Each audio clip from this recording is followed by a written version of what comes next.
Punta niyo po. Kanya po ma-upload. Rich Falcon. Pakisupport po. Falcon TV. Subscribe po natin, Kuya Rich Falcon. Rich Falcon TV, napakasipag po. And maasahan po talaga. One call away din po. Kalingap partner. Opo. Rich Falcon TV. Shout out. Mga kalingap. God bless.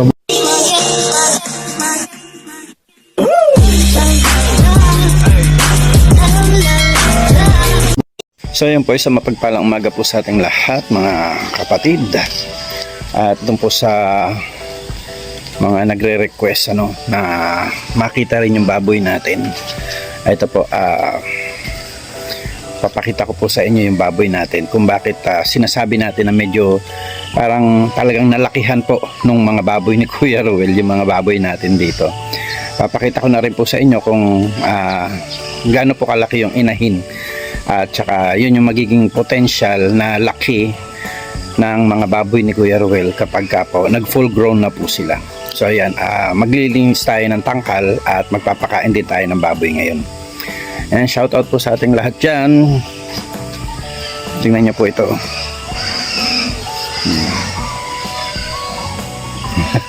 Laki na. Ito pa, mga papaya natin daming bunga. And of course, yan mga bugambilya natin Tara po, punta tayo sa babuyan at nagwawala na sila.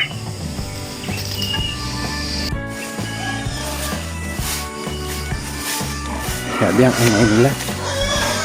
Ang ingay ng ating mga kababuyan.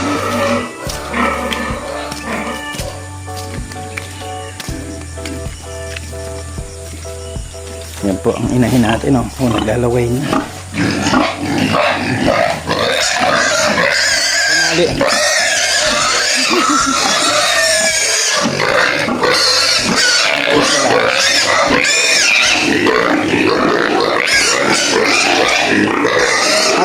Halos malalaki na rin hindi man masyadong napag-iwanan. Yan po sila mga kapatid. Pakita muna natin ang pagkain at ang nanay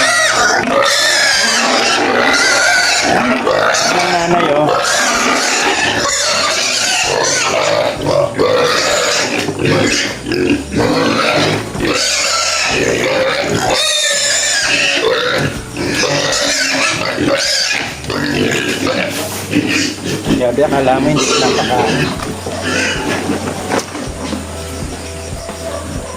Dito ka na.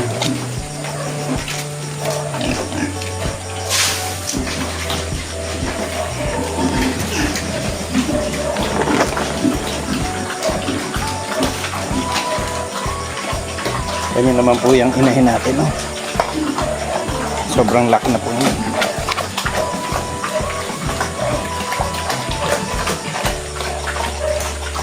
Yan po si Corazon.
Yan po, bali anim po yan sila.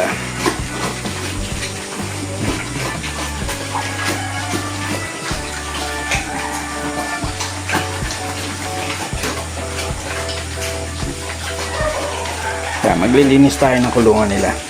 Dito po, hindi sila nagdudumi dyan. O, tignan nyo. Higaan nila yan eh. Sila dyan nagdudumi. Nagdudumi sila dito sa side na to. Ayan. Ganyan pong kalaki yung kanilang kulungan. Kaya sabi ko ay talagang na-exercise po talaga sila. Kaya siguro hindi sila ganong kalaki kagaya ng baboy ni Kuya Ruel. At saka kung titignan mo itong mga beef ko dito ay kumbaga ay parang balingkinitan sila. Siguro nga dahil takbo ng takbo, puro muscle. Yung kay Kuya Ruel po talaga ay purong taba. Grabe po ang taba doon. Pero halos malaki na rin naman po, lalo na itong puting na to kasi saka ito yan.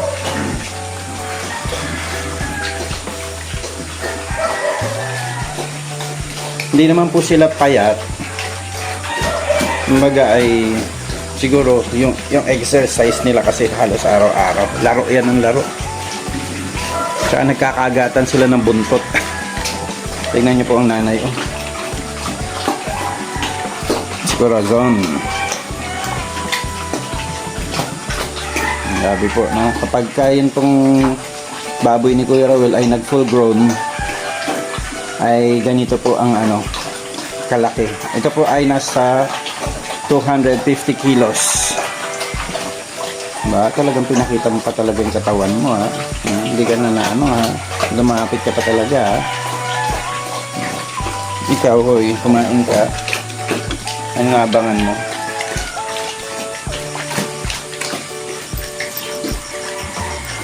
Buksan natin at maglilinis tayo.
Sila, hindi talaga silang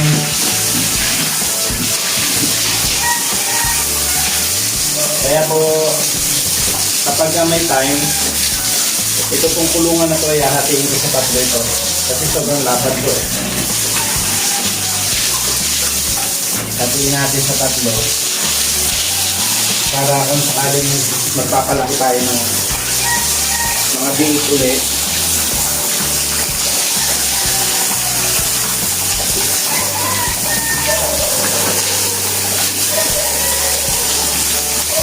Kaya talaki tayo ulit ng biik. Medyo tayo.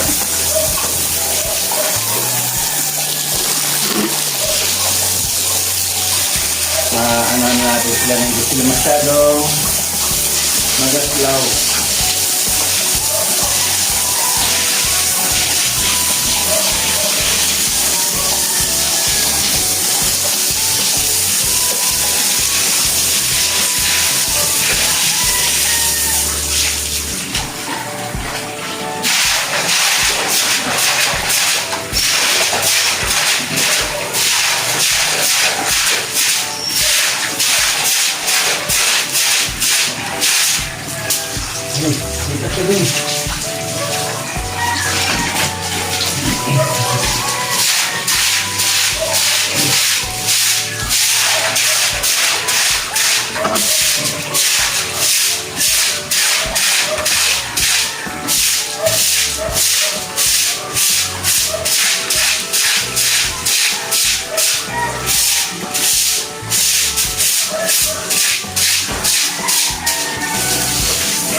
Ayan niyo po kung gaano kalakas. Minimum ng tubig ito.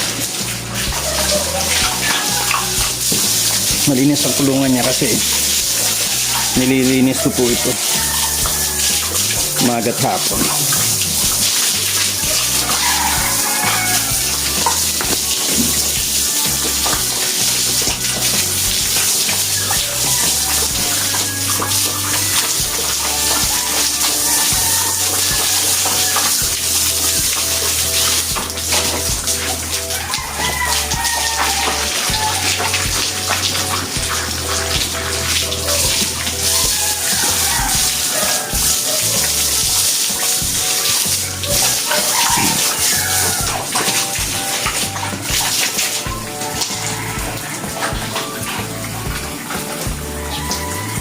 Yan.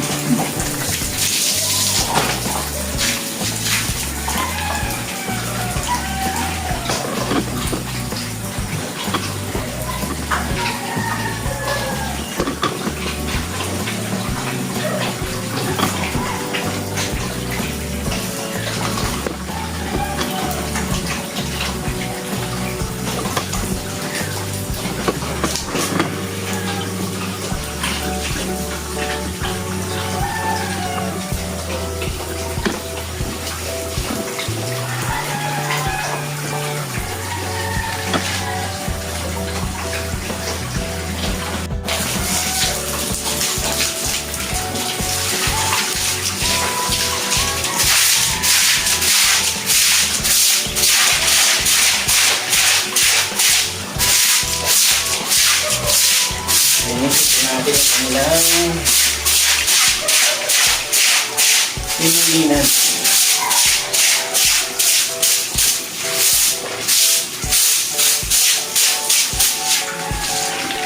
Ayan. Ayos na. Ako sa binalinis naman talaga sila. Yan lang sila sa kabilang side natin. Ito.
silang tigil kumain.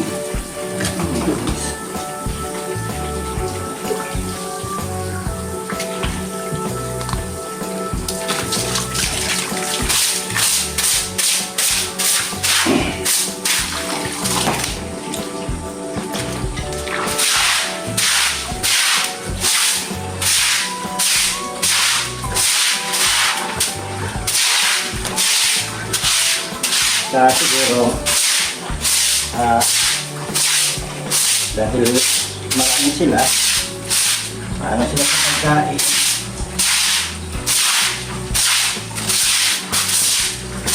hindi pantay-pantay ang laki nila dahil nag-aagawan sila.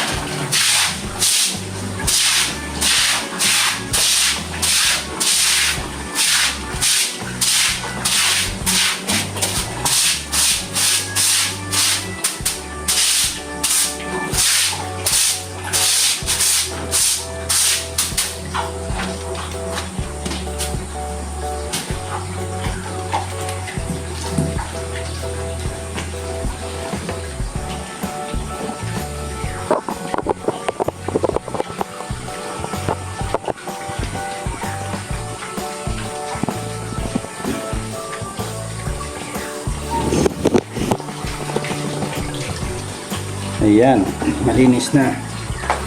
At busog na sila. Mga ano ito eh. Gusto lang naliligo. So kakulay ito nung isang baboy ni Kuya Ruel.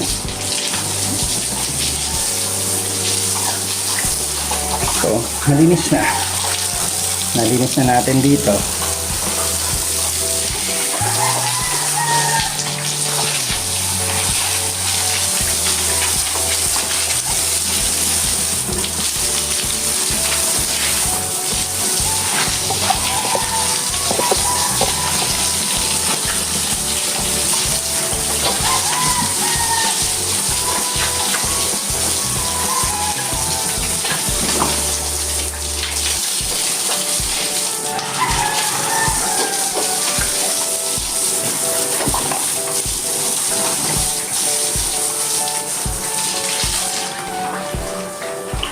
Malalaki na rin po sila, mga isang buwan ay pwede na ito ibenta.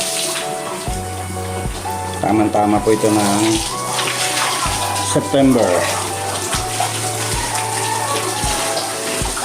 Kasi ano, natakaw na po sa pagkain.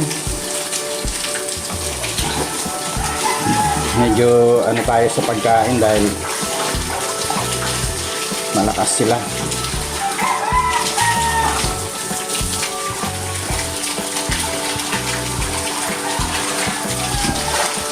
Nagyan natin ng tubig ang kanilang inuminan para hindi sila na uuhaw. Pag wala ako, dyan sila inom ng inom. Makineto.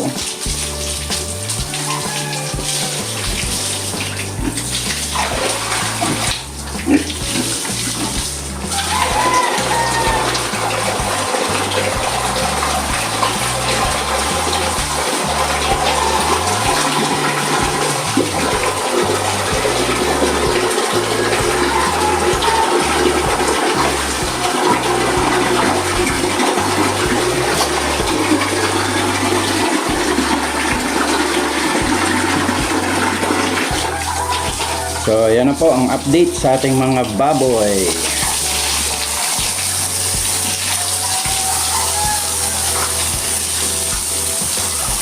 Dito sa mini farm ni Lena Barbose.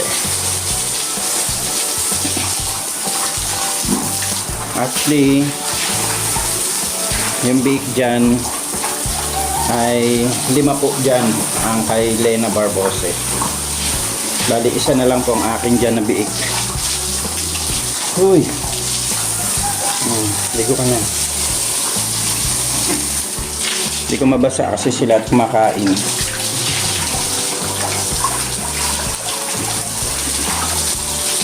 ka na maligo.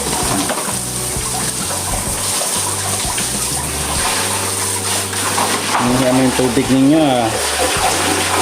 Padaluyin na lang natin.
Yan po ay tinali ko kasi natanggal niya po yung kulungan niya, ay yung takip na kulungan niya, oh. Ano niya yan? Tinulak niya.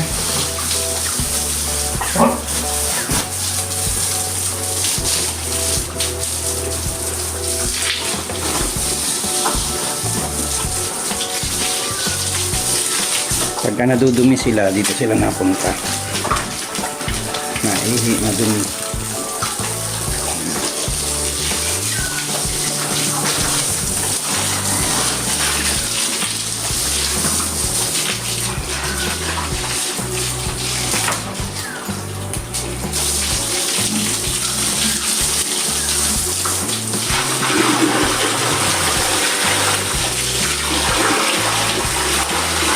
So ayan po, mga kapatid, mga kalingap, ang update din natin sa ating mga alagang baboy. Ang lalaki ng mga puwit. Mataba din sila po. Malaki lang talagang di hamak yung kay Kuya Ruel kasi nga po ay tamad. Hindi po nag-exercise yun. Pero pagka nagpapalaki ka talaga ng baboy, yung mga partner mo, dapat po talaga ganun. Na hindi sila masyadong nakakakilos.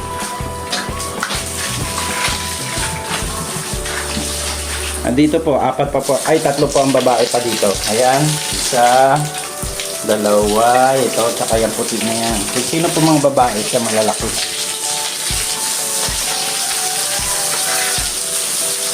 Actually po, dito lang po ako nagsimulang mag-alaga ng baboy. Hindi po ako nag-aalaga ng baboy dati-dati pa. Kasi sa Antipolo naman ay dikit-dikit ang mga bahay, hindi ka makakapag-alaga. So first time ko pong nag-alaga ng baboy dito, kaya nandun pa rin po ako sa yung stage na nag-aaral.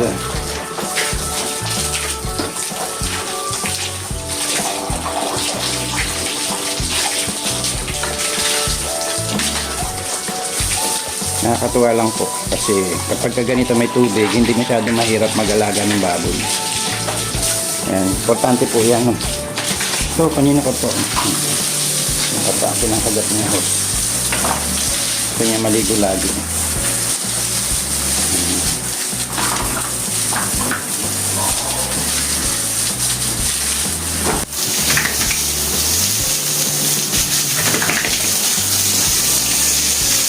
Nahihirapan na ito tumayo.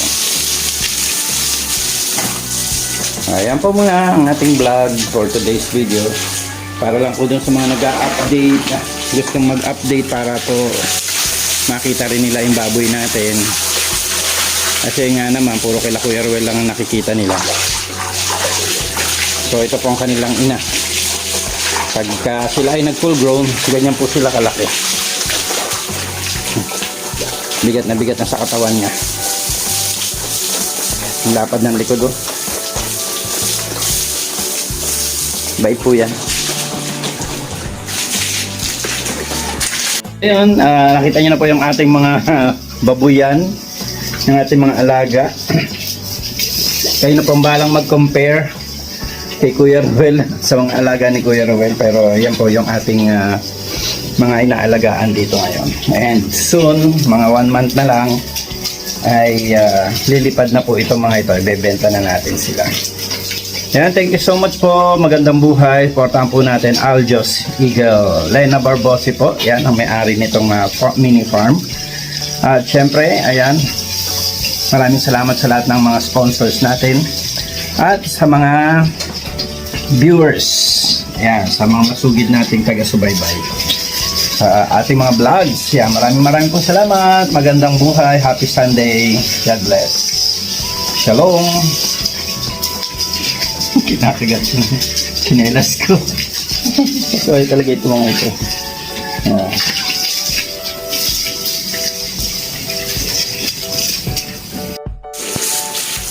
Ang laki-laki, oh.